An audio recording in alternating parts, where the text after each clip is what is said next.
Ladies and gentlemen, welcome back to Raiders of the Lost Flicks Live. Remember, if it's a bad movie we want to know about it, I'm your host, Adam Wilcox, raidersofthelostflicks.com. And I'm here joined with Nick Tam and the professor himself, Flair X. And we're here to talk about The Expanse some more. We're going to talk about Season 4, basically. I have promised that I'm going to have Season 2 and 3 up and uploaded before the 15th. I'm desperately, or 16th, I should say. I'm trying, guys. The holidays have been kicking my butt. It's been kicking our butts, too. Things getting in the way. A lot of stuff going on. That is evergreen content, though. I mean, they are seasons that have been up for a while. So the new stuff we will have up on time. 2 and 3 I will get up as soon as I get done editing them. They are recorded. They're done. I just have to finish editing them, and I've had a difficult time trying to find time to edit them and get them up and produce so that they look as pretty as the first one did. So I appreciate your patience for that. Season 4, we're going to just walk through it live. We'll take any questions you might have. Also, we're going to try to do our best to get you ready for Season 5. I just finished watching Season 4 last night. Are you guys caught up yet, or do you still need a little bit of... No. I'm caught up, man. I'm good. I'm good to go. I did the deed.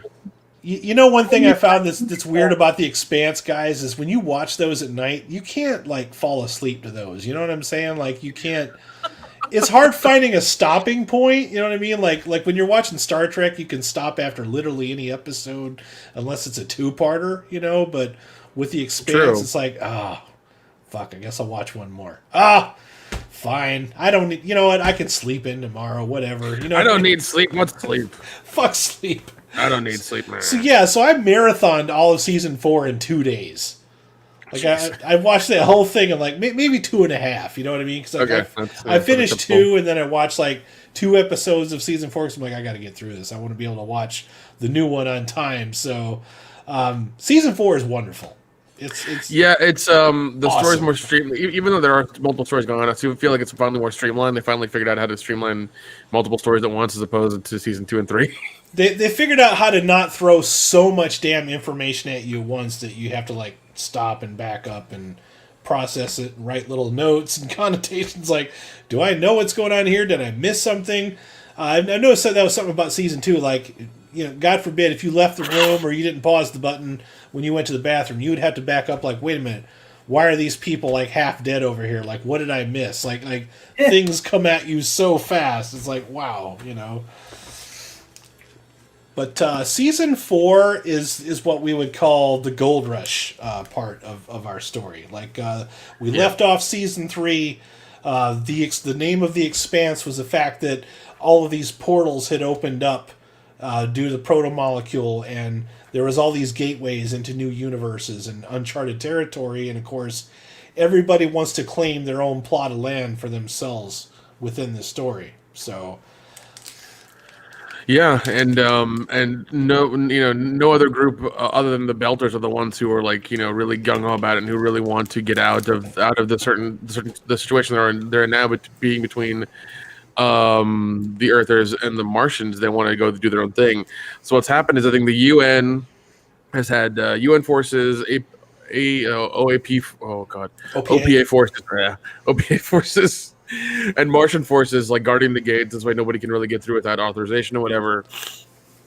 But the Belters keep rushing it, and we get a scene in the beginning of Belters like a bunch of ships rushing it and them getting, you know, railgunned, and some of them make it. Mm-hmm. And they find a planet and they call it I think it's officially called New Terra, but they call it something else. Yeah, they probably had a different name for it, but I think and so there's already fighting over territory. You know what I mean? Yep. And then I have to pull up the IMDb page here because I don't want to mispronounce anybody's names here. I know it was Adolphus Mertry, played by a wonderful actor that I've seen in like Doctor Who, and he was in Torchwood for a while.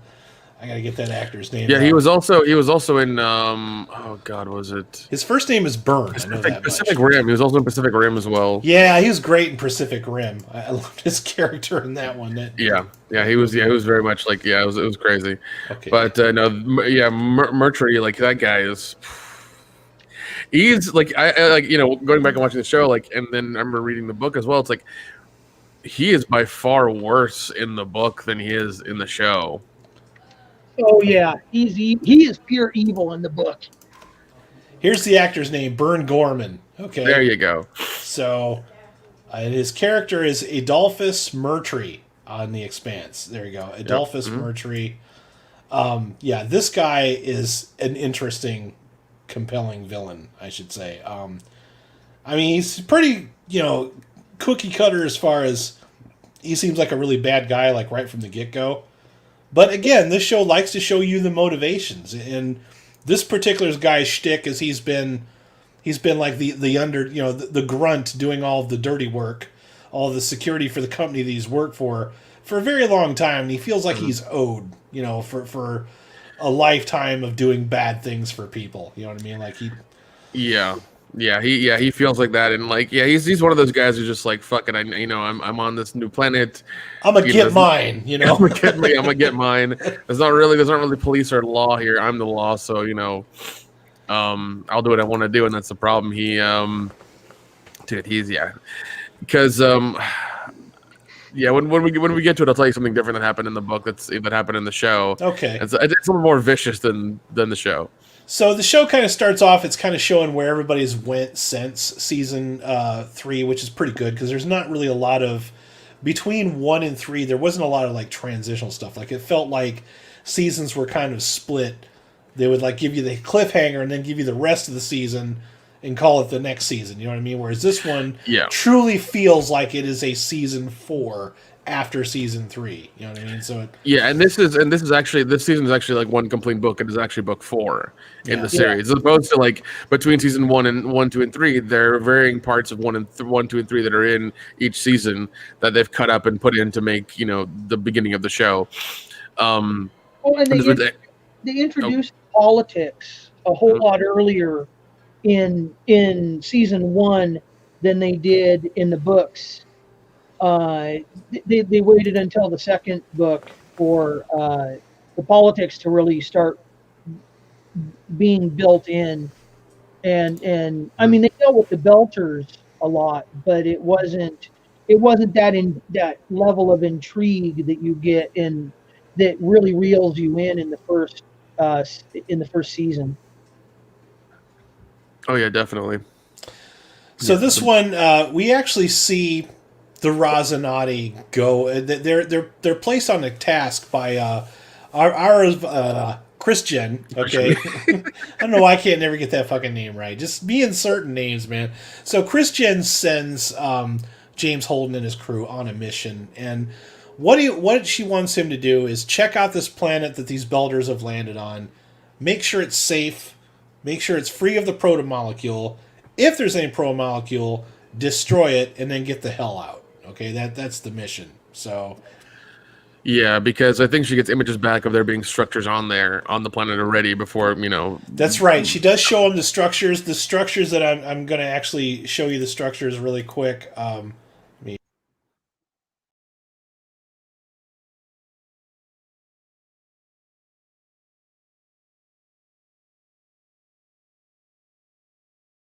New Terra that they're talking about. So.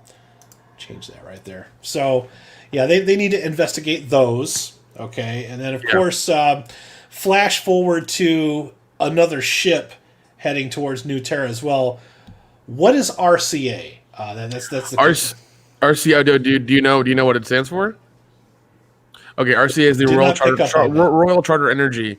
Okay. The reason they're going to Illis or New Terra, depending on who you are, is because go figure the Belders picked the fucking best planet. That's just basically just a giant thing of lithium. Yeah. So they've been mining it hardcore and sending it up to their ship, and they want to send it back to make money. But RCA wanted it because they have the legal government charter. But the OPA, I mean, the Belders want it just to live on and to mine on, to make money on, so they can build their planet, because they've never had a planet. They've always just been in the belt, the asteroid belt. So they want to settle it. Yeah, they want to settle it. And so the RCE or RCA, Royal Charter Energy, RCE. Okay, so Royal Charter CE is where Murtry works for that company. He's their chief of security. They're on a ship. All of a sudden, they're sitting there, and I love this about the Expanse. 1 minute you're just sitting there, and the next minute you look over, and somebody just has like projectiles coming through their chest. You know, they don't set you up or anything. They don't build it up with tension or music. It's just like 1 minute they're having a conversation, and just all of a sudden, boom, ding. You know, shrapnel's coming through. People sitting in there, everybody's screaming. The ship is falling apart. It crashes on New Terra. Next thing you see is Mercury dragging a busted ass leg. You know, crawling through the wreckage. There's deaths and everything like that. Nobody knows what happens. Next thing we see, the Rosinati is en route. They're trying to get Naomi ready for gravity because she's never been on actual gravity before. She's grown up in low G her entire life. So in order for them to get her to go onto any planet with gravity, they got to inject her full of like... what is it, an immune system or something like that? They have to like inject her they have to build her blood and her bones.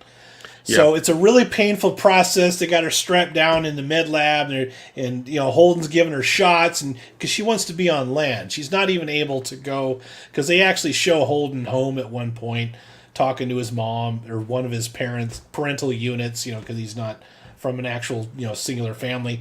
So he's talking to one of his parental units. She can't even visit him there because she can't handle Earth's gravity. You know what I mean? So she has to teleconference like we do all year long because of you know what. So, but she wants to try going to this planet. She wants to step onto it, and this painful process. So you get this wonderful scene where they finally land, and we were kind of talking off camera a little bit about SpaceX and how much it reminds us of the Rosinante from the way that it kind of lands, you know, and then goes back up again and chops the gravity out. So you actually finally see the Rosinante land on land somewhere, and it's really cool how they do it. It's a nice effect, and then they lower the boom, and of course she finally walks out on the land, and it's this big dramatic moment because she's literally never been on land before. So, and most of the show, you've seen them up in space. So really, I don't think even Holden's been on land for a while, you know? So this is a big moment for all of these guys. Like, everybody goes out on the land at the same time. Nobody stays on the ship this time. So... Yeah, and I mean, and one thing I love is like just telling how long they've been in space. Amos is at the bar, I think, in the second episode of the season, and he has his mat. He's like, "No, man, I'm not gonna sleep with the rest of the night. I'm gonna sleep outside in the stars." I'm just like, that's how much he's been in that tin can. Yeah. That he just wants to sleep outside. He just wants to be off the ship for a little while, you know. Yeah, so, just a little while. So that does sound kind of familiar. The planet kind of gives me like this kind of like Alaskan Yukon type vibe. You know what I mean? Like it kind of looks like they're on a giant glacier. I mean, it's not like super cold, like you know, like a Hoth type of thing, but they are wearing jackets. You know, I mean, you don't see a lot of green on this planet as well. You don't see any green at all. It looks like mostly rocks and sand and maybe a little bit of water. You know what I mean? It's It's something I talk about in the book. Like it's made out of something different, and the biome or the biological stuff is even made out of different things as well. Some of the insects that they describe in the book are ridiculous, just crazy. Man, that would have been nice to see some of that. They do work some of that, and we don't get too far ahead just yet, but. So they go into the camp, you know, where the Belters are, and of course, nobody's glad to see them. You know, as soon as they walk in, they're hurling insults at them, like "Go back," you know, "Well, wallow," all this kind of crap. You know, get away from us. This is our camp. And of course, Mercury is there too, and they don't like him either. You know what I mean? But there's this conflict between Mercury and pretty much the entire camp, like. They make it very early on. This guy hates Belters. I mean, just fucking hates Belters. Doesn't give a shit about any of them. So, probably more so than most of the people on the show. Like the Belters get a lot of hate anyway, but this guy I think is itching to just drop one of them any chance he gets. You know. Yeah, he wants to like nuke them all and just take and RCE take over RCE take over the whole camp because they were chartered for it. You know, we're going to butcher that at least 15 times. I know we are. I know we are. It's all right. I usually do it before you do, so don't even feel bad, man. So they're in the camp, and of course They're not even there for like 5 minutes, and all of a sudden this gigantic swarm of something just comes in and just attacks everybody. Like, also you see everybody getting scraped and scratched. You don't know if it's bugs, you don't know if it's crickets or grasshoppers or whatever until it's all over. And then the stuff just kind of drops out of the sky. And what they find is like little kind of projectile pieces of metal that could actually be machines. You know what I mean? They don't even know what it is or how it got there. So there's that. Okay. Yeah. Then you've got God. What happens after this? I'm trying to get to the part where at some point Murtry has an altercation with one of the Belters. I'm trying to remember what it was over though. Nothing. He literally goes up to the guy, I think at night or something, and then just shoots him in the head. Yeah, they're yelling about something. I think it's turf wars or something like that. It is. Yeah. At one point, the guy says something to Murtry that just pisses him off. He's like, "Oh, that sounded like a threat," and then he just puts a bullet through his head. You know, like right in the middle of the night.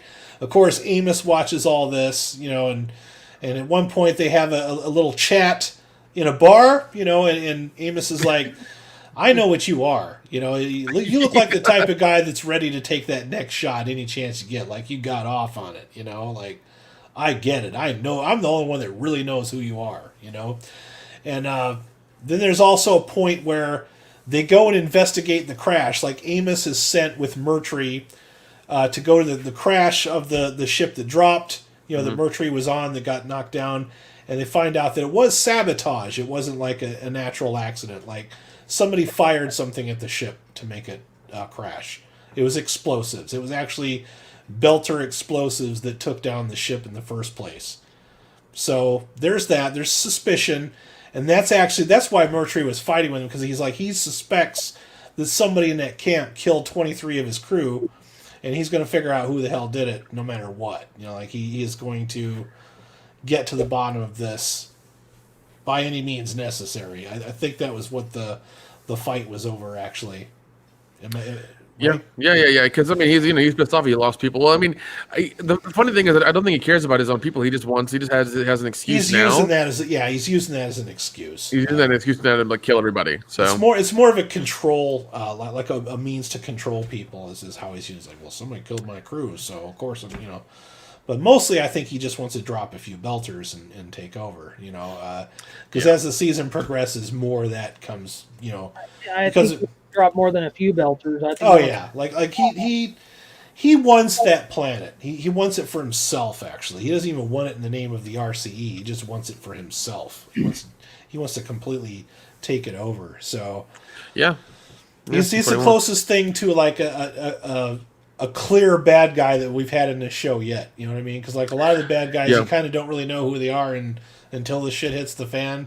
This guy kind of lets it known right up front. Like, he kind of wears it on his sleeve. By the way, I'm the bad guy, you know? So... Yeah. Oh no, definitely. Yeah, you're right about that. Because everybody we've encountered in the last 3 seasons have always been like, once again, in the gray area, and we don't know they're a bad person until like the very end, or till they turn heel or whatever. We don't know until that point.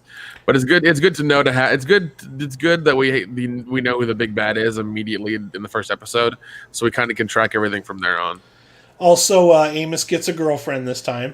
Okay, he finally gets a girlfriend after being shot. How many times in this episode? Because I lose track after a while. The guy has been shot so many times. He's like a human pincushion. You know. So let's see. I don't even know. I'm not even going to try to process how many times that guy's been shot. So it's a lot. It's a lot. Well, by the way, that actress that he's banging, she's in. The fucking Canadian show. What is it? Oh, Letterkenny? Letterkenny, thank you. She's in Letterkenny. She's also in Letterkenny, so her and Drummer are both in Letterkenny. Yeah, she's in Letterkenny in the later seasons when they have the female hockey team.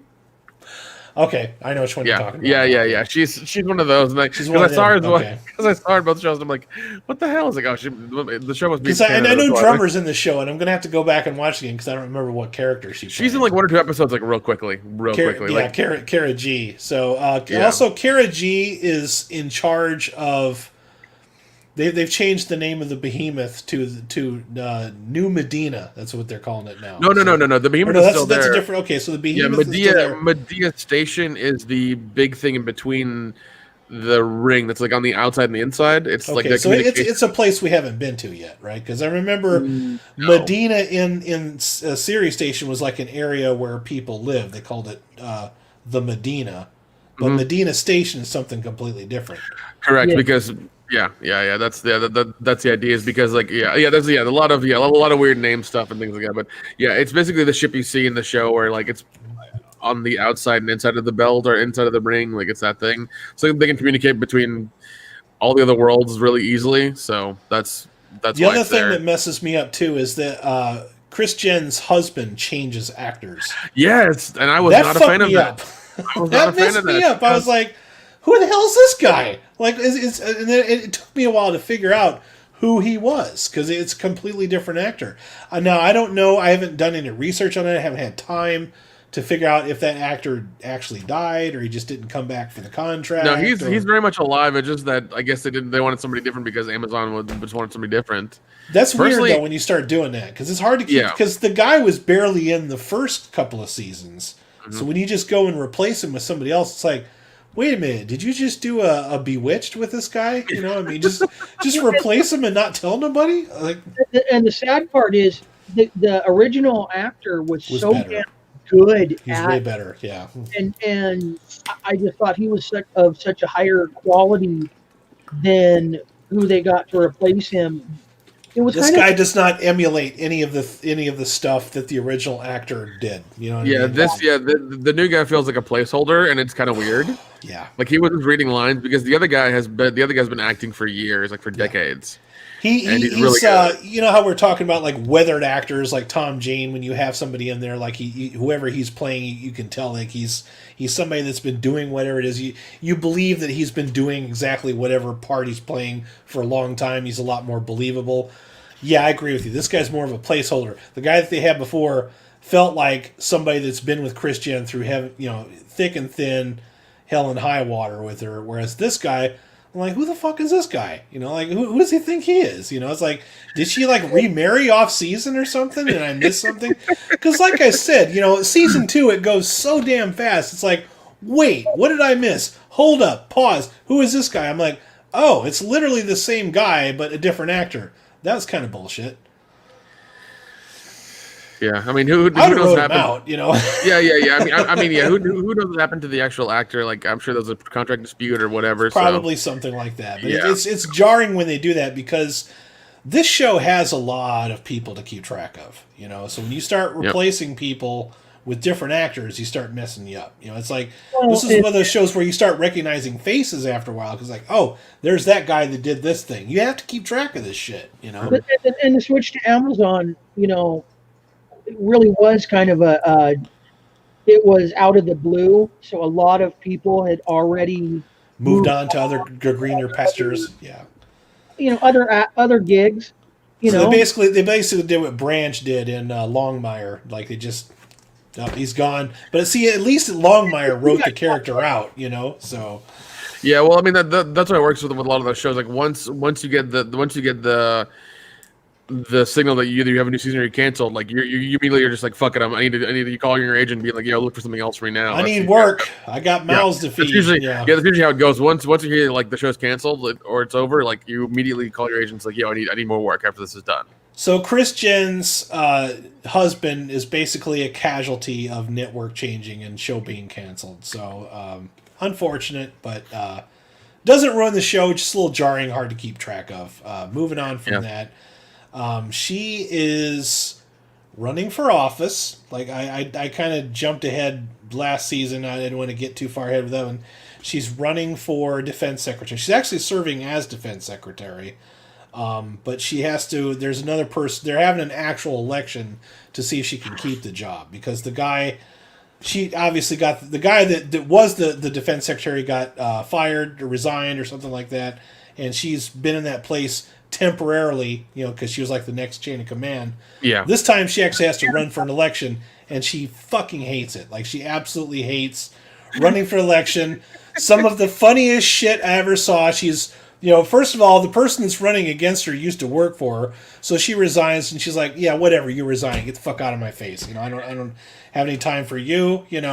And then the next thing is you see her watching a commercial on TV, and she's like promising all this shit, and she's like, she's never actually even had to do this job. All she's had is time to prepare for it. And she's like, and I want a pony and a blowjob, and anything that I fucking promise will make you if you vote for me. And I laugh so fucking hard because when Christian swears, I love her. I love it when she gets mad. It's just like anything. Like at one point, she walks in, she's like, "What do you want?" And I was getting flashbacks to like Clarence Boddicker or RoboCop. There's that one scene in the truck there. He's like, "What? What do you want?" It's like a total cocaine yell, And she's like yelling at her. It also makes me laugh that Aaron Wright kind of foreshadows her running. And in a previous, I think it was season 2, because he asks her, he goes, you've always been appointed to these positions, you've never been elected. I think you're the smartest person on the planet because you've never had to be elected. Right. To She's always been in a position where she can call the shots, and now she actually has to run, and she's not really a politician, and that kind of comes back later. It's not a major part of the story, but it's something that we'll touch on a little bit later before we finish our review. Yeah, because she's trying to do her job to where she's still trying to say, make sure to save people for the planet, and people are the thing that she's most worried about. And people are still trying to go through the gate, and her opposition, I forget her name, Nancy Gao, yeah. Gao, yeah. She's just like, oh, this is the gold rush. We need to push forward and let people go in. And she's like, do you remember the gold rush? Because there are a bunch of body bags when this all happened. And that was the point, yeah. Like, and her whole thing is just like, listen, we've had two or three incidences with the protomolecule now. It is light years ahead of us. We don't know anything. Let us do this carefully. She's trying really hard to avoid another Ceres station. So, yeah, you know what I mean. So, you mean Eros? Eros, that's what I'm gonna say. Yeah, she's trying to avoid another Eros, but the Builders don't want to wait. They're going to settle. Fuck you. I'm here. You're going to have to drag me off this rock. So that's where most of the conflict comes into play in this season. Yeah, and I love. I love how when Drummer at the beginning is talking to Naomi, she's like, "Oh, Belters are supposed to stay in space. We shouldn't be having a planet because after two generations of kids down there, they're gonna forget who they are." I'm just like, are you that proud of being a Belter? You want to still be miserable in space in a tin can? Yeah, most Belters seem like a people that just have so much to prove that they don't really have anything to be happy about. You know what I mean? They're always miserable, looking to be happy, but as soon as they get happy, they want to be miserable again. Like, it's weird. I can't say that I agree with Kara on that one whatsoever. She's wearing a Belter uniform this time too. She doesn't have the tie. She's got the Builder uniform that she was making fun of so much in the last season. She's actually wearing that damn thing now, which I thought was kind of funny. Yep. She's also got some implants. Her spine's working again. She doesn't have to wear the mech suit like she was wearing in the last season. the one that you fashioned together from parts. She tinkered a mech suit together so that she could walk around and get her job done. I thought that was pretty funny. But she's a dedicated woman. What's that? She is one dedicated woman. Yeah. You do not put her on a mission because she will follow that through to the end. And God help you if you get in her way. We also have a side story where Bobby Draper is no longer working for the Marines. Obviously, she's going to get kicked out again because she's one of those people that believes in the truth, not just do what you're told. You know what I mean? So that's kind of her character, and it's finally caught up with her that she has this a history of insubordination. Flair and I have both been in the military, and we just know that no matter how right you are, when you start developing a record, it catches up with you, and it's going to follow you everywhere you go. You can't just sweep that shit under the rug. I've worked in a personnel office. I've seen some records, so Jeez. You get to a point where like a certain person is not going to get promoted ever again because of said record. You know what I mean? Adam, Did you ever see a jacket with a P on it? Yeah, I've seen some shit. I've seen some people do some crazy shit, but that's neither here nor there. I could do a whole podcast about that, and I'm not going to. So Kara G is actually working in the shipyards now. She's tearing the Draper. Yeah, sorry, Draper. Draper is working in the shipyards, and she's deconstructing ships for a living now. So she's on Mars, working in the shipyards, no longer in the military. There's a lot of veteran-related issues going on in this season that I like a lot. Like, it's almost paying some tribute to a lot of the shit that actual veterans go through. And they're just kind of relating it to Mars. You know what I mean? They're very subtle about it, too. They're not, like, just beating you over the head with this shit, because Mars is very much a planet that relies on... It's almost like communism a little bit, because like everybody has to work into the cause, and you always hear that thing going over the loudspeaker, like Mars is better when everybody does their part or something like that. You know, I mean, I always kind of made the comparison to Israel. No, don't get me wrong. Everybody serves in the military at least 2 years in Mars, and then they do it also in Israel. So it's kind of, they serve either the military or the government, because there's some people that can't be in the military. So if they're not, they usually wind up being a cop for a while. So there's that as well.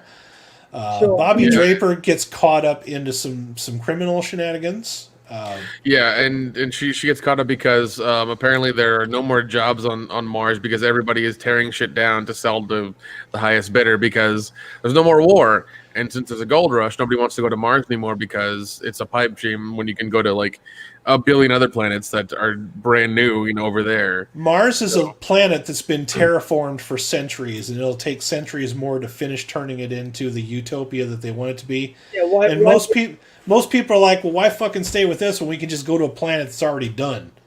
Like cash me outside, I'm done, so. God damn it. Yeah, and that's the thing, is it's because like there are planets with oxygen through the ring gate, so why not just you're already 2/3 there. You have oxygen, air, and a sun. You're more than halfway there. Mars is like California. People are just leaving in droves. Just. Shots fired. Shots fired. Yeah, I have family in California. I can get away with saying that. So. I'm an expat Californian. Yeah, you're a California fugitive yourself. So yeah, we can get away with saying these things.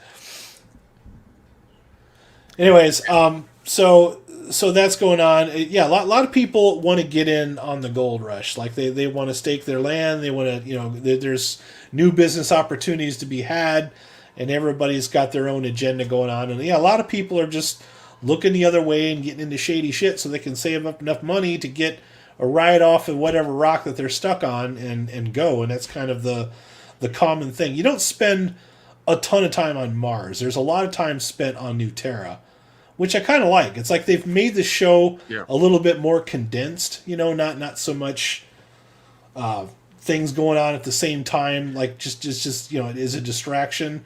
I don't really feel like the Draper story is just to give her something to do either. Like it's an actual, it's a story that eventually goes somewhere, but it just kind of slowly unfolds, and it's one of those situations where it's like she gets caught up in this crime wave. And it's like, in order to get out of one jam, she puts herself in another bad position. It just kind of keeps escalating from there. It's like, it's kind of like Breaking Bad. It's like, it's like, it just wanted so much, and then it just keeps getting more and more until eventually you start getting into more trouble, and these things escalate. But pretty cool stuff there. Like I said, a lot of stuff with veterans. Just kind of showing that, these people that have served their entire life or given their entire life to a cause, only to come back and just not be appreciated for anything that they've done. You know what I mean? We've all known people that have been down that road. Yeah, and it's it's rough to see, and it's also kind of like it's humanizing to see Draper go through that because, as you said, we see people in all walks of life and around us and who've gone through that, or we know somebody who's gone through that. So in that aspect, it's real. And her doing shitty shit is kind of like it's a survival thing. As much as she wants to be proud of Mars, be part of Mars be the greatest thing ever. Even I mean, you see that all the way through the first two seasons. People are just not feeling it anymore. Including Draper, she's starting to feel it too. Like she's like, well, what if all this has just meant nothing? You know what I mean? Because it's like she can't even get any respect from the people that she did serve under. It's like we all know as the audience that she's a badass Marine, but nobody appreciates any of the things that she did do. Well, Even when she was a Marine, she was thrown under the bus. Like she was supposed to be a casualty. But we've all seen people like that, and I mean, the adjustment from a very rigorous military life to okay, I went from being responsible for $100 million aircraft to I was unemployed and wondering where I was going. I almost was living. If I hadn't have lived with my parents, I would have been living on the streets. Well, it's also different too, because like the military, and I know this from experience too. They make every damn stupid thing you do feel like an accomplishment, but those things don't translate to like the civilian world. You know what I mean? Oh, like, absolutely. Nobody cares if you've got a fleet letter accommodation from a big fucking admiral, or won this award or this pin or whatever. It's like, did you get paid any more money for that? No, but you got to feel like a badass for a couple of months because maybe you had a few perks, or your face was on a plaque somewhere or in a newsletter. But yeah, on the outside that doesn't translate, and you feel a lot of that from the Martians, especially. Absolutely. Yeah, that's kind of they're portrayed. I mean, yeah, I think it brings that home to a lot of people, and I like that they're kind of humanizing them to the ways that the ways we know on a almost daily basis. But I mean, yeah, and Draper's story is interesting, and I do love that they've expanded on it so much because I think it's probably like 4 pages or 5 pages in the book. I think it's not even really that long. I think they realize that the audience really likes her, so they're like, we gotta give her more. And you know what? They're right. We like her a lot. So she's a really fucking cool character. It's also, how many stories, and this is where I think the series did the TV series did it right, and Corey kind of fluffed it off a little bit. That because Draper in the books was a guy, and Draper in the series was a female, I think that makes it even more poignant because she lived that life for so long. She has nothing else. Yeah. Mm-hmm. And so I think it's a little bit more jarring for people because we're still getting used to the fact of having women in the military and having women that in combat that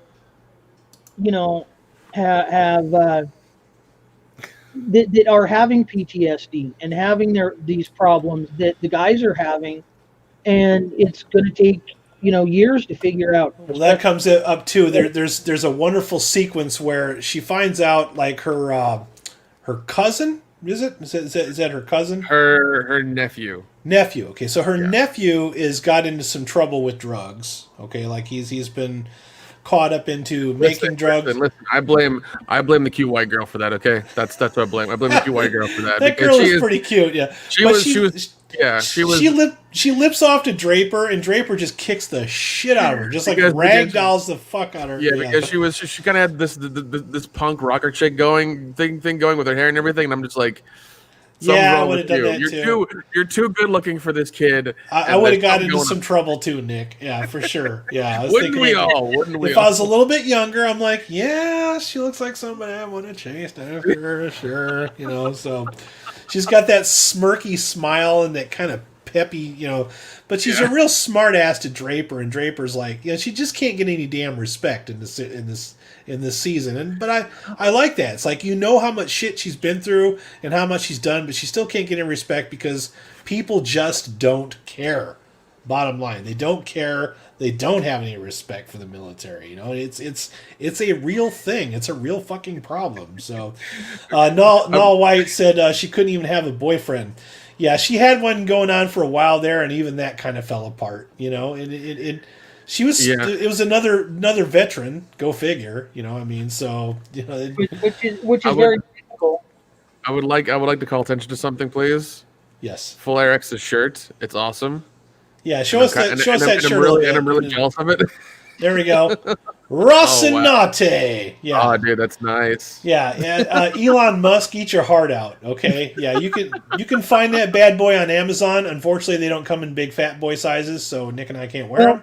This is a 2X, so it goes up to 3. Unfortunately, that's not big enough for me. So I need even bigger. Oh, well, there's a link in the description to help Adam out if you want to get the art book or the DVDs or the shirt. I do have a link to that wonderful art book that Nick has, and actually Flair has that book now, and now they're going to shove it in my face and make me mad. Yeah, go ahead, shove it in my face because I don't have it. Yeah, there we go. All right, here, let me zoom in. There you go. Drink it in.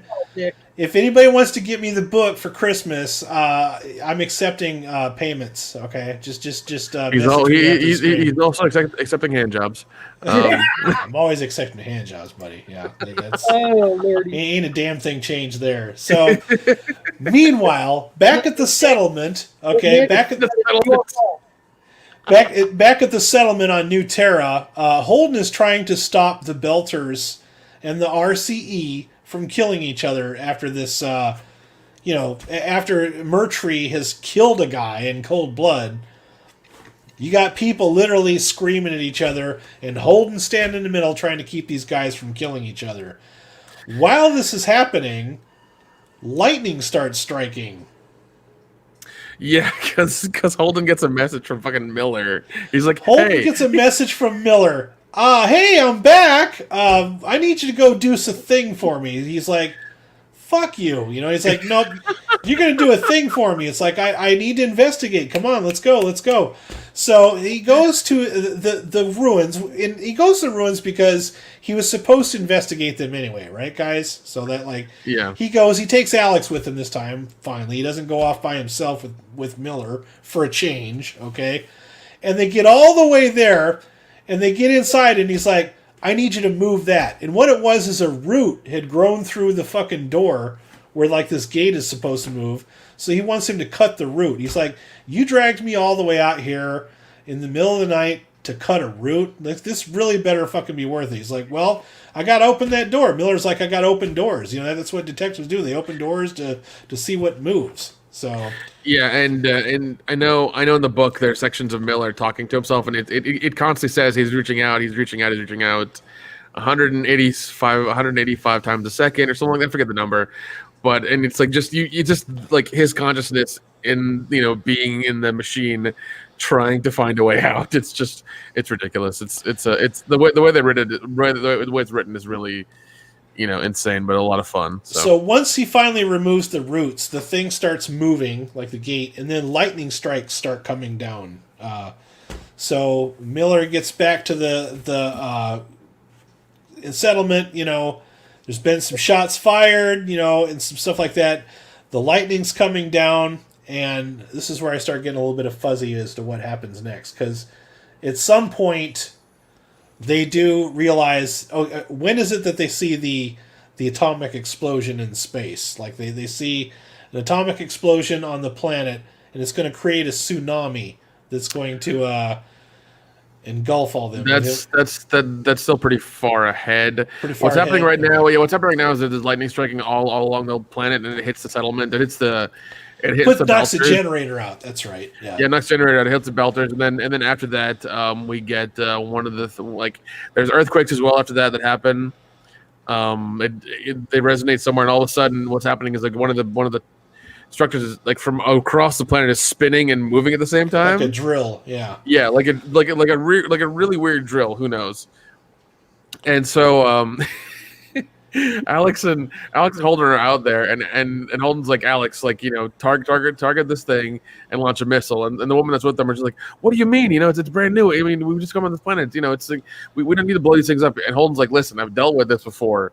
We're blowing it up now.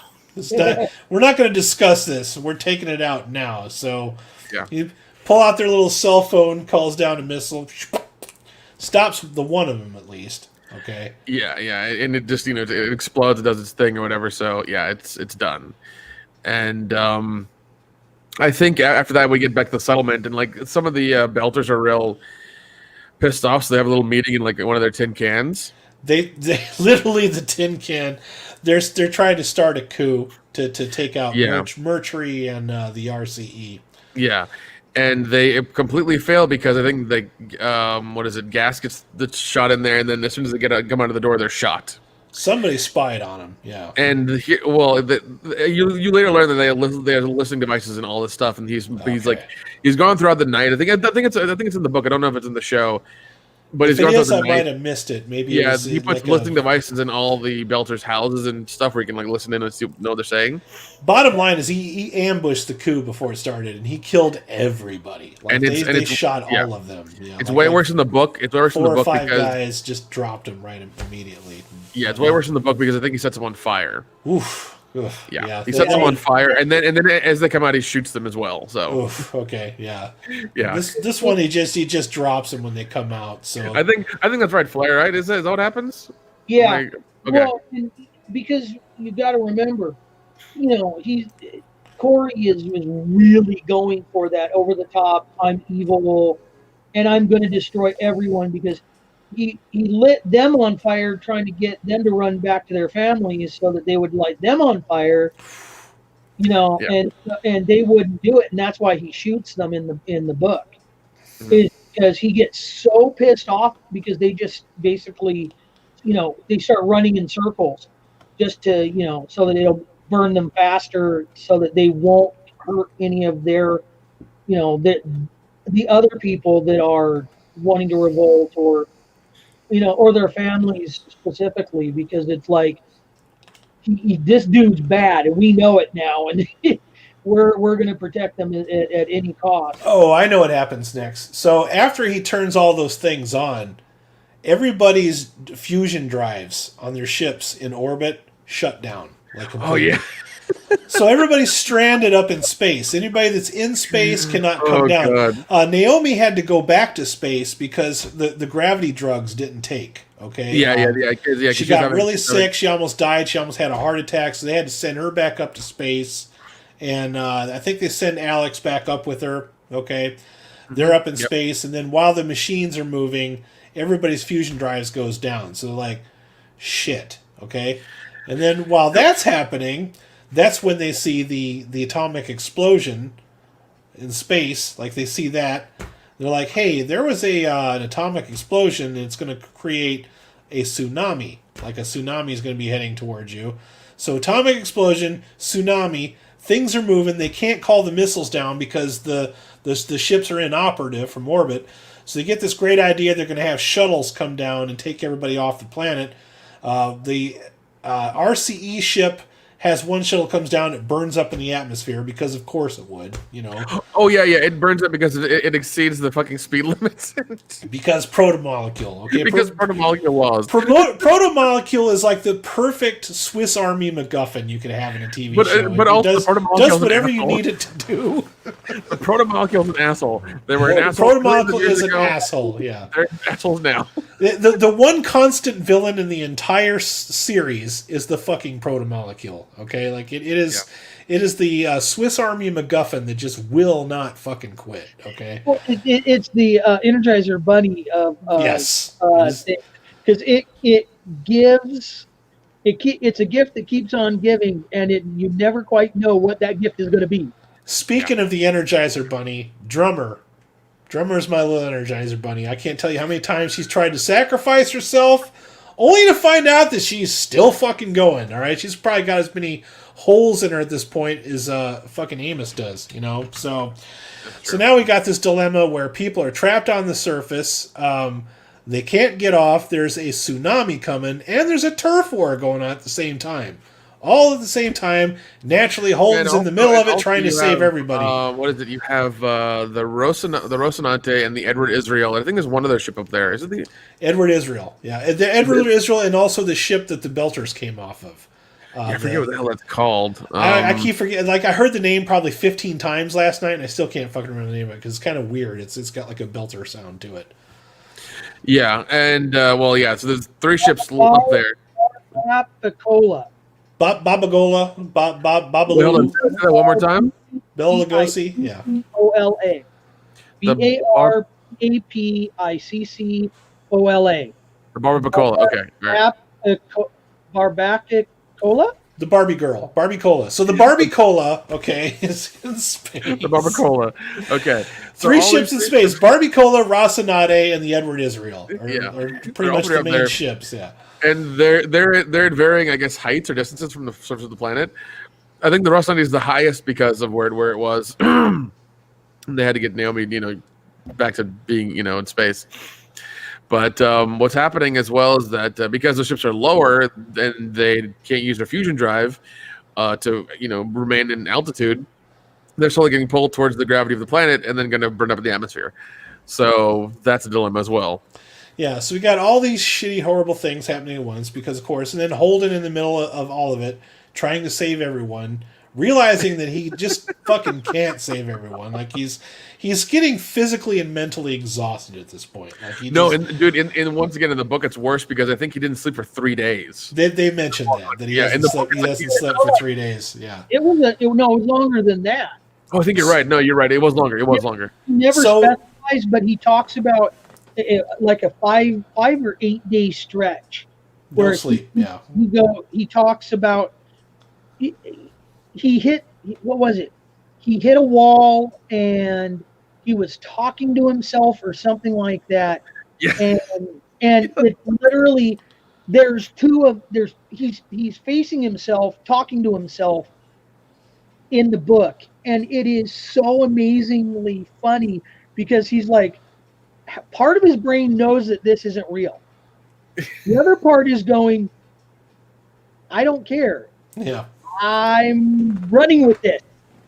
And you've gotten to know Holden, well enough that if he's this off the deep end, there's something desperately wrong here. Yeah. And it was in the book. It is so. I love how he handles it. It just that kind of psychotic break with reality, and then Holden literally pulls himself back to reality, and it's probably one of my most favorite parts of any of the books that just speaks to the inner strength of Holden in a way that I don't think is explored enough in any of the previous seasons of the show or in the book itself. Yeah. So the solution they come up with to keep everybody from killing each other, all right, is the Belters don't want to leave their settlement, okay? And then Holden says, look, I forgot to tell you this, guys, but there's going to be a tsunami that's going to be here in like 7 hours, and you're not going to have any settlement to defend, Everybody's going to be dead, So they come up with it. Since they can't escape from shuttles, all right, Holden says, look, I will speak to Christian on your behalf about you guys staying here. I will speak. I can't guarantee anything will happen, but I will definitely speak if you start packing your shit up and let's get going. The solution they come up with is they're going to go hide in the ruins. They figure those things have probably been there for billions of years. They're going to withstand pretty much anything, any atmospheric change. I'm pretty sure they can repel water, so... So that's the genius solution that they come with. Because really, what the fuck else are they going to do? They can't leave the planet. If they stay where they're at, they're going to drown. Okay, so yeah, and I know this is kind of a side note, but one thing I kept seeing while watching the show is that like they kept putting like film bars whenever they would show the new terrace footage or the from there. It was weird to see everything else was full screen. But when they did that stuff, there was all like just it had the film bars on it for like an actual like movie look, and I was like, that's interesting. Yeah, the outside stuff really works because we haven't really seen a lot of outdoor footage on the show until now. You know what I mean? Like probably more so than before. And you could tell, man, they had wide 4K cameras shooting 4K camera, the beautiful shit. Yeah, you really get your money. Amazon likes to show off their 4K, and their UHD is really good. Like really good. Amazon really did justice to the. They ought to. Jeff Bezos has all the fucking money, you know. No, and that's the thing is like there's a difference between the first 3 seasons and this one. It's not bad by any means, but it's just like you can tell there's more put into it. Like they had a bigger budget. And from what I heard is that they had the exact same crew of people, the film crew and everybody else who just kind of transferred to Amazon. And that was it. Like their the name of the paycheck changed, and that was it. They kept working. It's great. Which is good, thank God, because it's still a good show. They were lucky that they had that happen. They managed to rescue it in a fast enough time that they were able to make this rather quickly, I should say.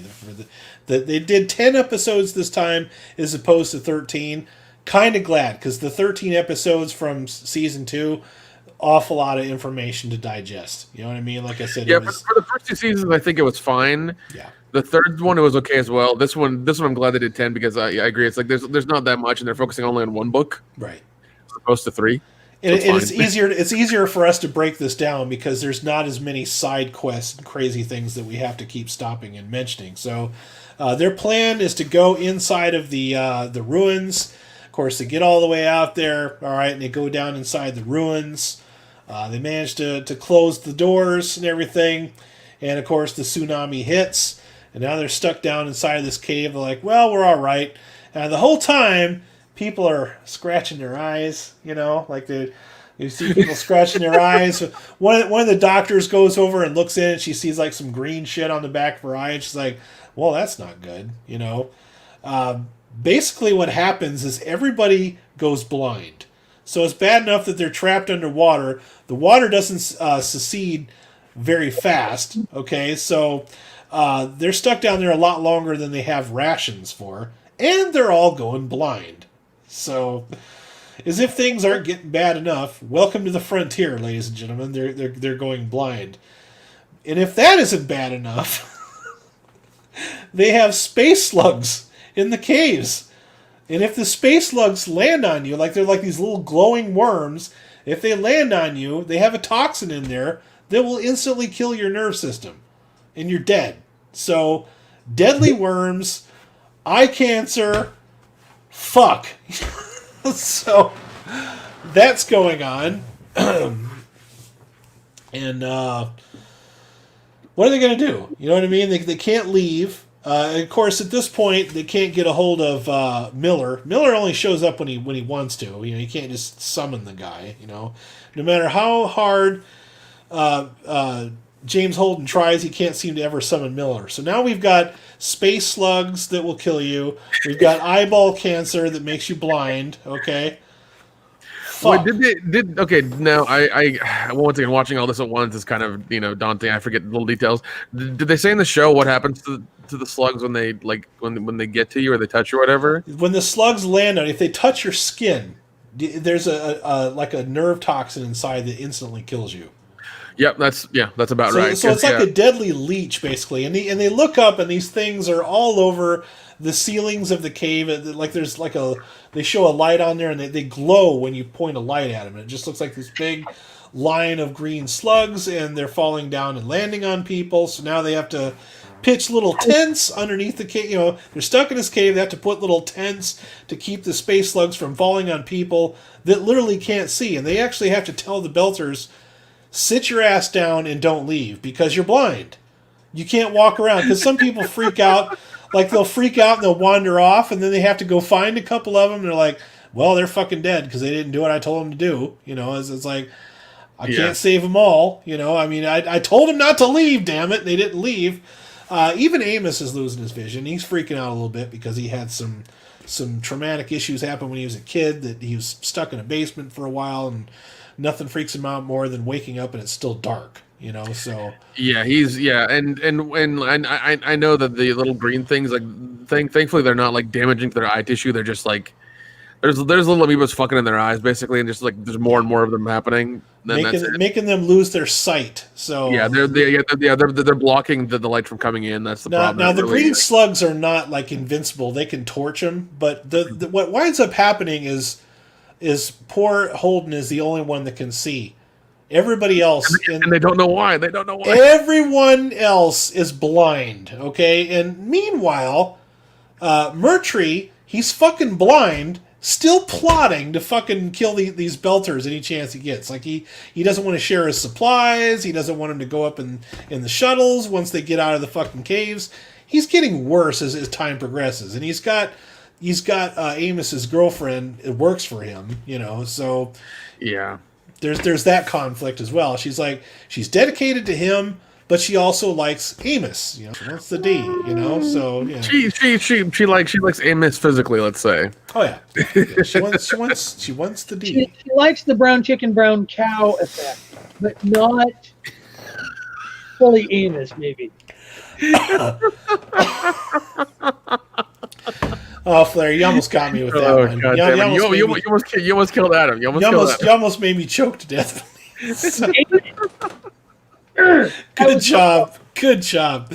We're doing a pretty good job powering through the story, though. So, I don't want to spend too much time telling you every last thing that happens. I just want to get you guys ready for season 5. While they're in this cave and all of this shit is happening and the shit has hit the fan, there's a lot of things that I'm not delivering information for because it's just not that damn important. You can watch the show to get the rest of it. What they eventually find out, the reason that Holden can see is because remember that thing he had put in his arm where they have to introduce the cancer medication that he has to take every day. He has to take these daily shots of cancer medication.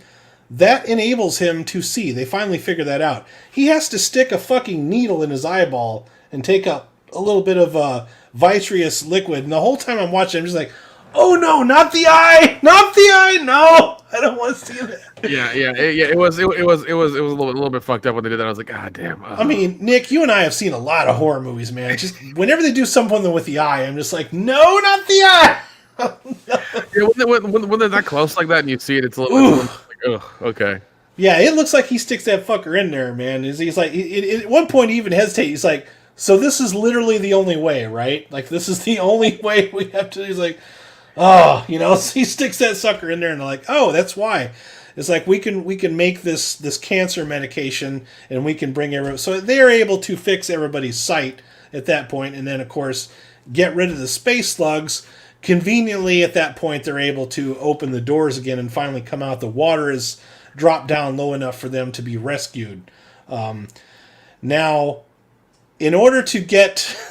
also, while he's in the cave, before they leave the cave, though, Miller shows up again and says, hey, I need something. But this time, Miller looks a little bit different. He doesn't have the detective hat anymore, And he's like, I need you to do something. He's like, why should I even listen to you? Like, you never show up when I need you and all. He's like, I was trying to talk to you.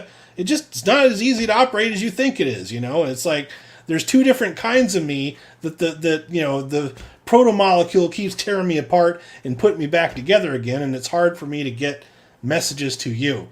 To make a long story short, Miller wants to kill the proto-molecule.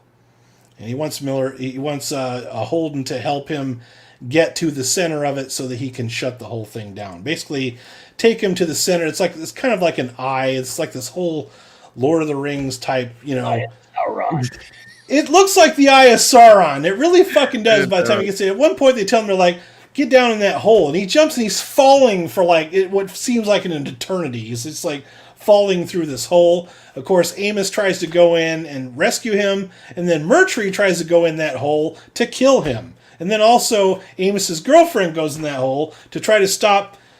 I don't even know what she's trying to fucking do anymore. You kind of don't really even know. It's like she's promised everybody that she's going to give them what they want. You don't really know what she's going to do. So everybody's down in the hole after Holden, and you know what I mean. It's this horrible situation where Miller is able to enter the machinery by becoming a machine himself. It's kind of odd. Yeah, he becomes First like time this weird spider thing. You know what he looks like? You know, he reminded me of Nick. Remember those sculptures from Beetlejuice that Dietz had, and they came to life and they're moving around? He looks like one of those. Like he's able to talk, and the scientist lady that goes down with him is kind of like, how are you even able to speak? And he's like, you don't want to know. You know what I mean?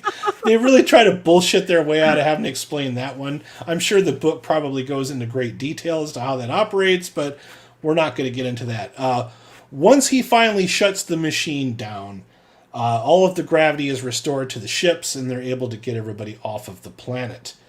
The last thing that I want to mention, because it's important for Season 5, is remember the old pirate guy whose name I can never remember?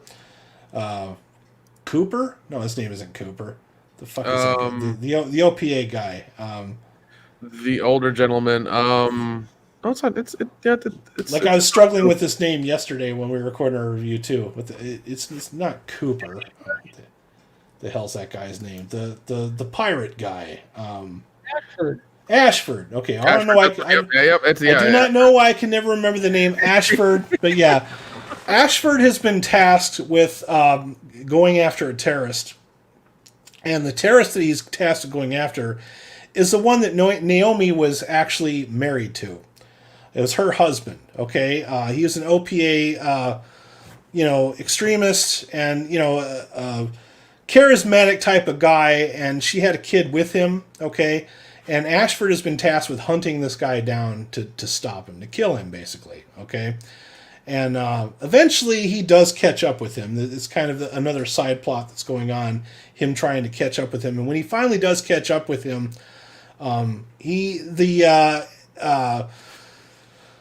Ashford gets double-crossed, basically, and they send him out of an airlock, okay? And he's sent out of an airlock by this guy and also Naomi's son. So Naomi's former husband and former son are working together on an OPA ship, okay?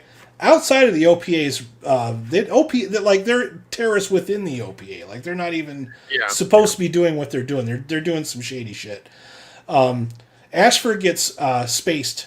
He gets spaced, and he's actually singing one of his fucking pirate shanties as he throw him out the airlock. It's this really awesome scene in the movie. But the whole time, he's got his little arm thing, and he's got the thing recording. And the villain starts monologuing and basically gives his whole plot. So that message is recorded and sent to somebody. And that's literally the last scene of the show, is him going out the airlock. And it's kind of a romantic death, because the camera is just like on him, and it's like the square of this video here, and it's just him like singing and doing his pirate shanty thing and dying slowly and just being kind of happy. He's like, "Fuck you, I'm out." God damn it, I'm gonna miss him though. I'm gonna miss that guy. He was a good character. Fucking solid. He was really solid for two whole seasons, and I'm gonna miss that character. But this show, characters do sometimes come and go. You know, I mean, I think we only even see Fred Johnson like once. You know, yeah. So. Thankfully, this isn't Star Wars, so where they are actually going to fucking die, unless they've mess with the protomolecule. But more than likely, they're just dead, so it's fine. So that's what you got to look forward to with season 5. Is Naomi actually doesn't even know, or actually Naomi does know that her son's alive. She actually calls in a message to Fred Johnson. Remember all that shit I did for you the last couple seasons, and I said I'd need a favor later? I'm calling it in. I want you to help me find my son. But before my husband gets to him. But then you find out that he's already working with her ex-husband. So shit's gonna get real. Even then, at the end of the plot he has going at the end of this season is ridiculous, and just like the most like James Bond level evil villain shit I've seen in a while. And I'm just like, you are one evil motherfucker. They did not kill Murtry. They had every chance to. Like, I know Amos really wanted to fucking take him down. And that's and once again that happens in the book too, because like they have every chance to kill him. Holden, I think at some point in the book, holds a gun to his head and just doesn't do it. Yeah. And it's one of those things where it's like, you should totally pull the trigger. Because Amos is great in this season, by the way. I absolutely love him. And at one point he's like, don't kill, watch him, but don't kill him. He's like, he deserves it. He's like, I know, but just do me a favor and don't kill him. You know, so he kind of knows how to talk to Amos now. It's like you have to kind of get on his level. It's like, I know he deserves it, but I want him to stand trial. Well, you know how that works. At some point, he's probably gonna don't tell me because I don't want to fucking know. Okay. He'll probably get away, again and become a problem. So either that or he'll become an ally. With this show, you can never tell who's going to be an ally or who's going to be, like I said, at one point they had to work together to get into that structure, or they were all going to die. Even though they were still plotting against each other. This show's great. It's just fucking great. Mm-hmm. It really is. This season is definitely easily a 5 out of 5 for me. It's definitely a 5 out of 5 for me. I love this season. It's got that Western feel, that frontier look, and I like the fact that they kind of scaled the story down a little bit so that there's not so much to digest. That's another thing I forgot to mention is Azrazala actually does lose the election, by the way. So spoiler alert. Spoiler alert. Well, I've got spoilers to tag going down at the bottom of the Yeah. She. Well, I mean, like, but she loses it in very much like Avasarla fashion. She's like, "Listen, I'm trying to save lives. I ain't got time for this bullshit. This bullshit election." It's like, I don't know what you want from me. I saved the planet once. I can do it again. At one point, she was asking Draper to work with her, and then Draper's like. She's like, I'd still like to take that job if you're interested. And she's like, your timing fucking sucks, Bobby. Yeah, because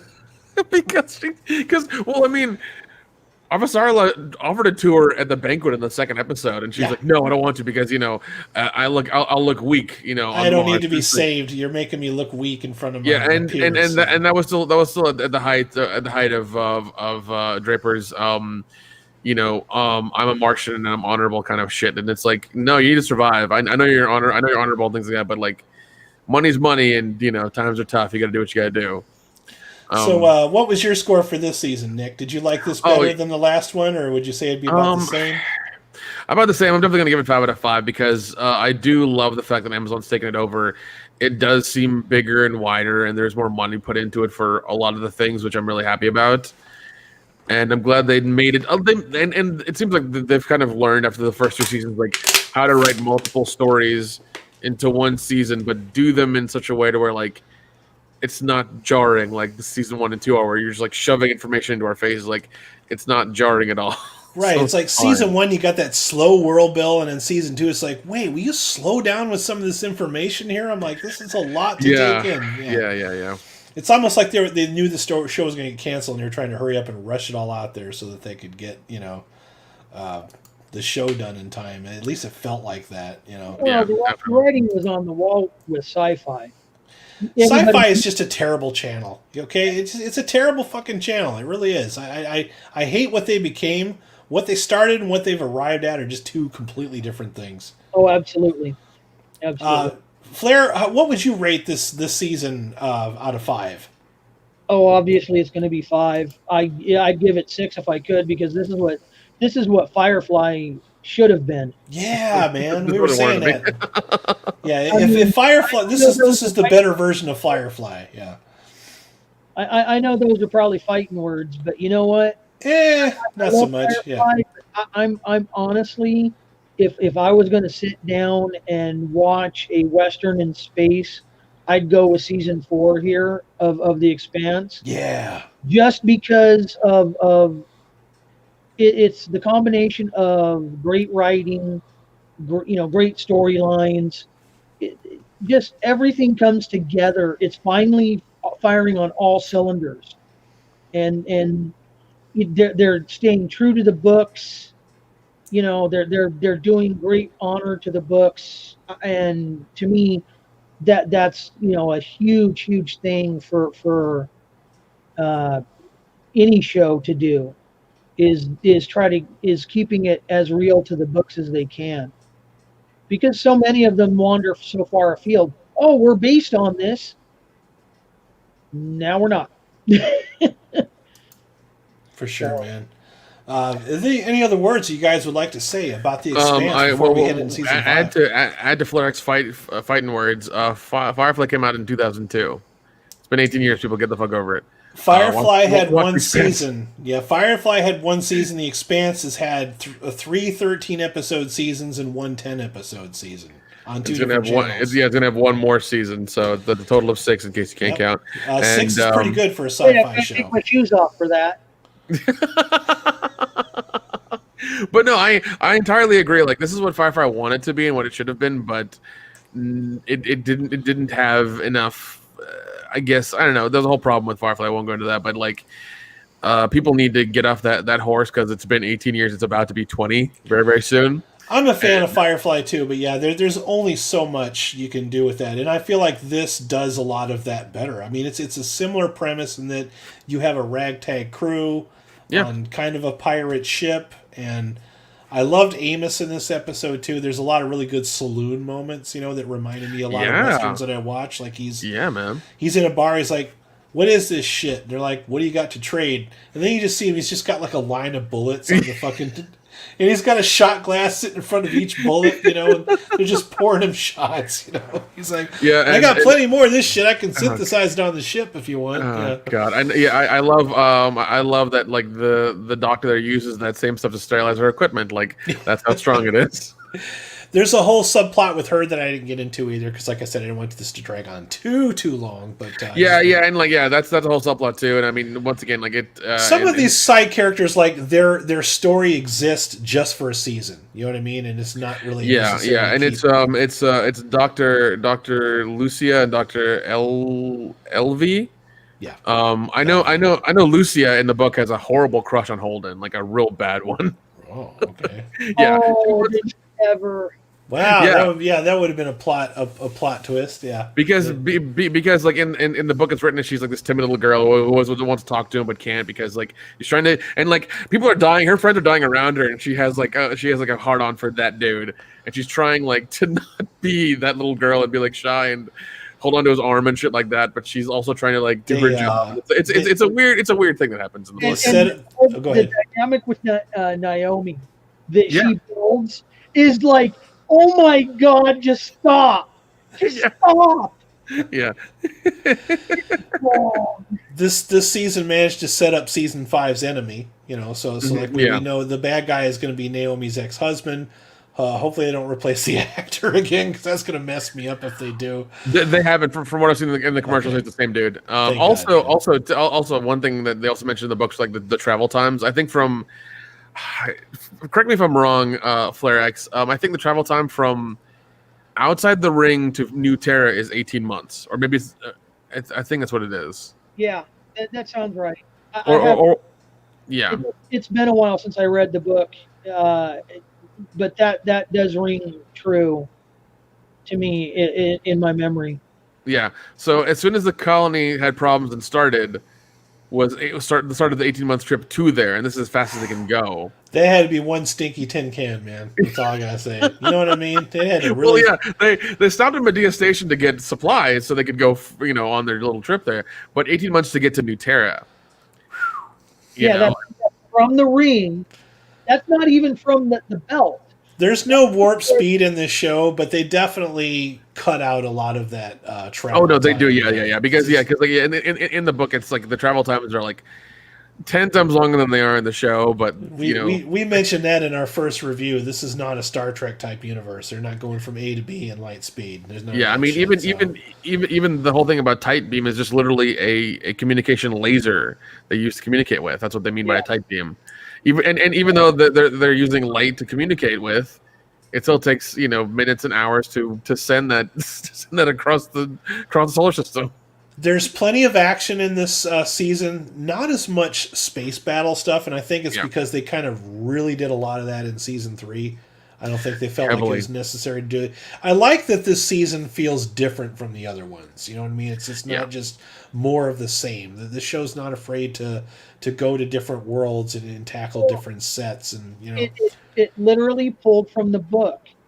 The fact, I mean, each book, and see, this is what was so great about the books was each one was you got introduced to the belt in book 1. You get introduced to Earth and Mars in book 2. You get introduced to the OPA in book 3. And so you're getting all these dynamics, and they're slowly building upon each other. And then the fourth one, it's given you already all of this build up, and it's exactly like what it literally takes a little bit of a left turn and goes to a planet and says, okay, we're going to deal with this planet first because we have to deal with what the rings are setting up for humanity. Well, that's why I like seasons 3 and 4 the best, is because it feels like they hit their stride with the pacing. Because it's like with 1 and 2, you had one that had so much world building and it was hard to process all that, and then you had 2, which was so much plot being thrown at you at breakneck speed.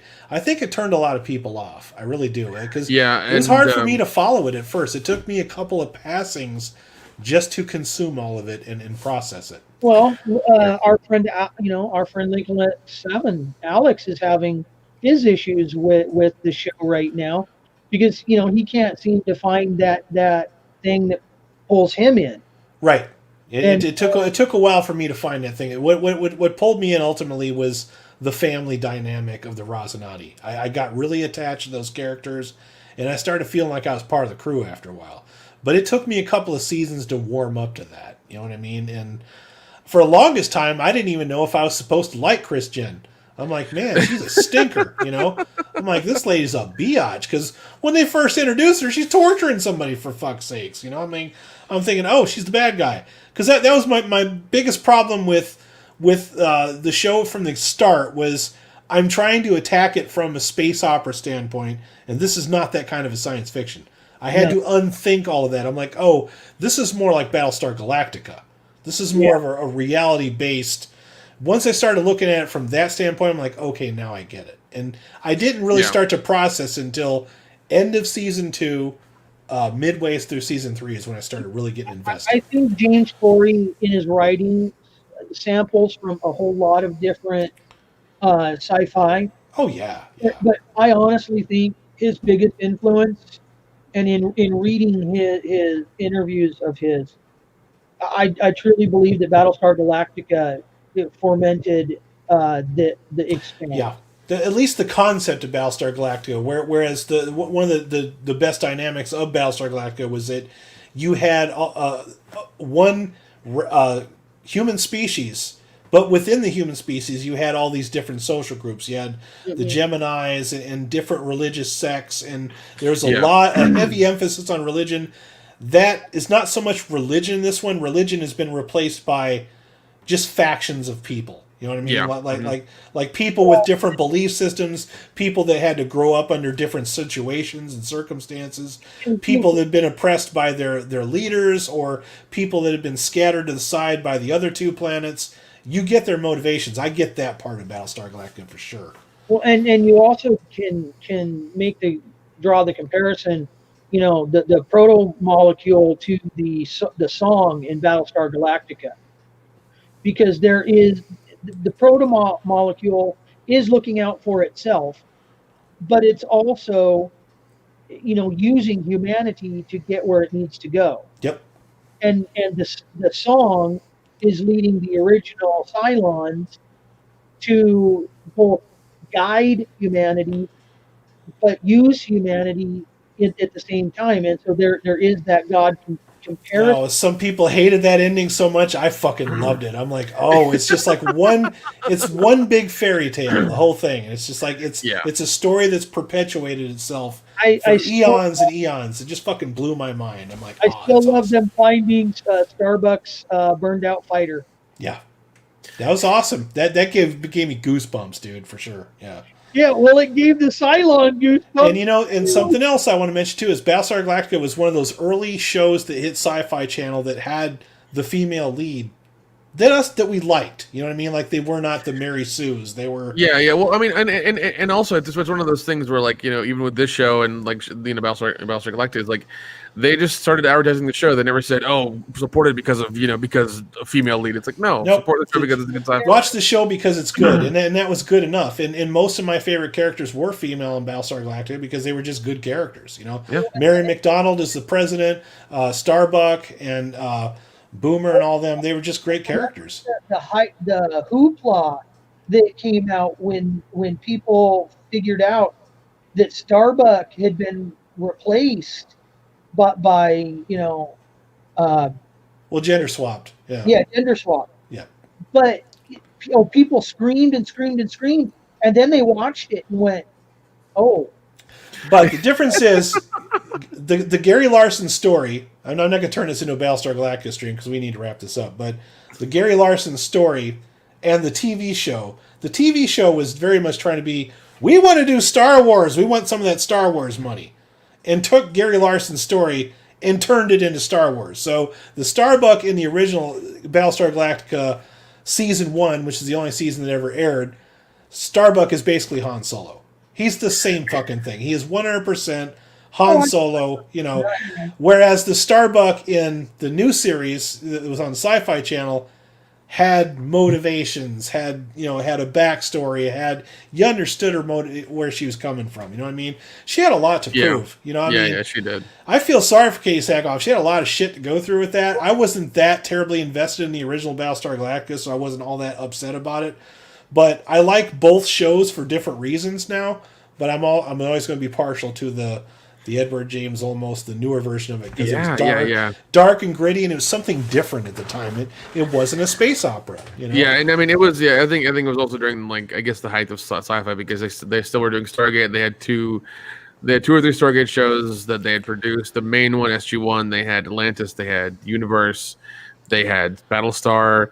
They were going to do the prequel to Battlestar, which didn't do very well. No. Nobody really cared for it. No, I tried, man. I couldn't get into it. I appreciate what it was trying to do, but I was just like, nah, I can't do this. Yeah, well, and they had... They also had the great Canadian sci-fi shows that they were rolling out. Yeah. Dark Matter, Eureka, all those, Warehouse 13. Now the Sci-Fi Channel is just where you go to dump your fucking Sharknadoes and your Let's not forget Lost Girl. That was a very good premise. Okay, hold on. The only reason anybody watched Lost Girl, and we all know why, is because there were a lot of chick on chick action. It's the only reason you watch Lost Girl, because even the previews were just like, they're showing that on cable. Okay. Flair's got this look on his face, and that's a problem because. Wait, there's a problem with this? I mean, no. No. I'm just saying, because I remember those trailers after after watching Eureka and Warehouse 13 back to back. They're like tune in for Lost Girl. I'm just like, okay. I think the last thing that I'd like to part on is aesthetic. You're just like, where's my lube? I think the frustrating thing about this show is that not enough people are talking about it. I wish more people were discussing this on a regular, especially this close to the new season coming out. I wish it had a little bit more hype behind it. I know a lot of people are watching it, but a lot of people in our little circles, not enough people talking about it. It's just us, within our own circle talking about it. Well, and here's the thing: in 5 or 6 years, once it ends. I swear to you, 2 or 3 years after it ends, there's going to be a surge of people who love The Expanse. I swear to you. And then people are going to be like, have you ever heard of the show The Expanse? I'm like, of course I have. Perfect example of that, Serenity came out in what, 2004? 2002. Okay, Serenity came out. Serenity. The movie Serenity. Okay. Yeah. What the fuck is this movie? I'm like, it's a movie based on Firefly. What's a Firefly? I didn't even know what the fuck it was. By the time I found out about it, that show had been canceled years before I ever even heard of it. This might be one of those situations. Yeah. But see, I think it's going to be one of those where they do the massive box set. They'll do all the extras, and if they sell this in 4K in a box set, I want it. Same here. I will buy that. They're already selling the individual seasons in 4K. It's not like I need it. It's just I would like to be able to watch it without being relied on the internet. Because sometimes, some days my internet is just like, nah, you ain't getting none today. Fuck you. That, and I want to watch the special features and listen to. I would like to see commentary and dude, I would listen. I would listen to every commentary track on all those Blu-rays because I'm a fucking nerd. Mm-hmm. like all the commentary on Battlestar. It's just endless entertainment. You know what I mean? I love that shit. Dude, I did that for 10 seasons of Stargate SG-1. It was ridiculous. I know so much shit about those people now. I still need to go through all the commentaries on my Star Trek Next Generation. I mean, I got a lot to go through there. Amber on Battlestar Galactica being the practical joker of the group. Oh God! And he would always the commentaries that they got from him, and he was talking about all the practical jokes that he pulled on people.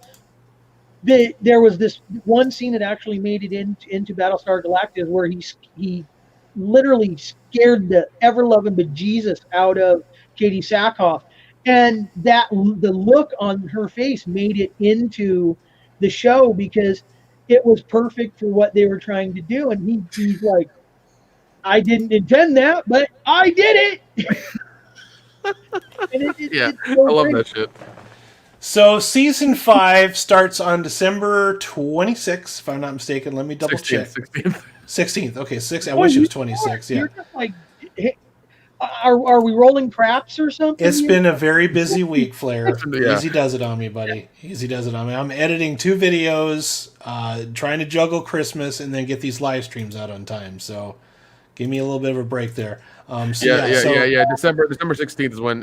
So it's Wednesday. Okay, so correct. Wednesday is when the new show comes, and they're supposed to drop 3 episodes. It's going to be a lot easier for us to could discuss 3 episodes as opposed to an entire fucking season. I don't ever want to do a season review ever again. It's just hard. It's difficult. Okay, I would like to do them by episode going here on out. It's we wanted to catch you up. Yeah. But once the Expanse gets really popular, people will come to your channel to watch these videos. Damn right they will, and that's the whole idea. So I will get episodes 2 and 3 uploaded at some point before Wednesday. If I don't get them out Wednesday, I will definitely get them out this week. But what I wanted to tell you guys is those episodes when they're live. We're going to do those shortly after they release. We want to get that content out there as soon as possible. It will be a live stream like this one, okay? And then also check back this Friday. We're going to be doing our Christmas party, okay? This Friday we're going to be watching a Christmas movie. We've kind of got it narrowed down to a couple that we haven't decided on yet, but we always come through by Friday night. That's when you guys can come and watch a bad movie with us and vote on it and, make fun of us while we're watching it and all that kind of stuff. There'll be a Christmas movie of some sorts this week, maybe a Christmas horror. We're not really sure yet. And then next week will be actual Christmas on Friday, and there's no way in hell I'm going to be here live streaming on this channel on Christmas Day. So there might be something uploaded in its place, but I encourage all you guys to celebrate a holiday whether you want to or not. And then we'll be back on the following week, which will be New Year's Day. So, yeah. And we'll do those Expanse episodes every Wednesday at some time. We'll make sure we watch them beforehand. Yes, I don't have an exact time frame yet, but keep watching. Subscribe to my Twitter channel. I'll pop that up for you right here. It's Raiders_OTLF. It'd be right on my name tag here. Subscribe to that. I'll give you guys info as to when that's going to happen. I also have a Facebook account if you really care about Facebook. I kind of don't anymore, so I'm kind of checked out from that. Facebook, I'm a little bit more partial to Twitter now. Yeah, Facebook is turning into California right now. So it really is. It's having a mass exodus. I'm losing members by the droves, and it's not because they don't want it. It's just they're leaving Facebook because I'll look for people. I'm like, oh, they're not even there anymore. Bye. Facebook is California and your evil Uncle Freddie at Thanksgiving. Sounds about right. No one can agree on politics, so everyone's screaming at each other and beating every little stick. Draper. We love you, Draper. I've got some really nice pictures of her I'll send you later. So anyways, you guys have yourselves a fantastic week, and we'll see you this weekend. Be safe out there. Be careful. Try to take deep breaths. We're almost through the holidays. We're going to make it. All right. Thank you so much for turning in tonight. On behalf of my 2 co-hosts, Nick Tam and Flair X, we'll see both of you guys on Friday. Yeah. If not before then. So you guys have a good week. Peace out. All right. Where is my ending? It's here somewhere.